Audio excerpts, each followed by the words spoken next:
100 वर्ष बाद ठाकुर जी मिले थे किशोरी जी से कुरुक्षेत्र में।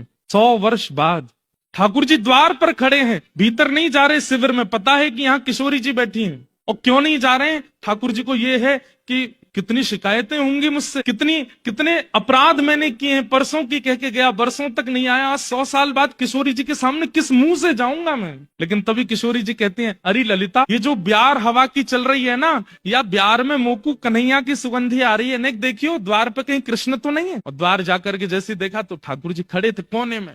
जैसे ही ठाकुर जी देखे, शिकायतें तो बहुत थी, कहना तो बहुत था, लेकिन भूल गए, उठ करके तुरंत गई। और 100 वर्ष पहले की श्री किशोरी जी की प्रीति में और 100 वर्ष के विरह के बाद की आज के किशोरी जी की प्रीति में तनिक अंतर नहीं है। तुरंत हाथ पकड़ करके आओ श्याम सुंदर, बस हाँ नेत्र नहीं मिला पा रही हैं, लेकर के आई, बैठाया। ललिता विशाखा से बोली, स्वरूप नेक रूखो रूखो लग रहा है, नेक श्रृंगार पेटी लेके आइयो। और श्रृंगार पेटी लेकर के ठाकुर जी का, श्याम सुंदर का श्रृंगार कर रही है किशोरी जी। यहाँ पत्रावली बना रही, क्योंकि अब द्वारिकाधीश बन गया, पत्रावली तो करते नहीं ठाकुर जी, पत्रावली बना रही हैं। मुकुट पे मोर पिछ धारण कर रही हैं, घुंघराले केशों को समेट करके चिन्ह बना रही हैं, और कह रही हैं, हे श्याम सुंदर।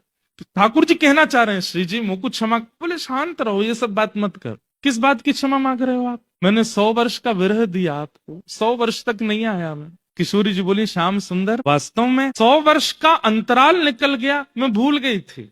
जैसे ही आप सन्मुख आए तो ऐसा लगा कि मथुरा जाने से ठीक एक दिन पहले जो हमारी वार्ता हुई थी वो कल ही हुई थी, और उसके बाद आज आ गए हो। बीच का ये समय कहाँ चला गया मुझे नहीं पता।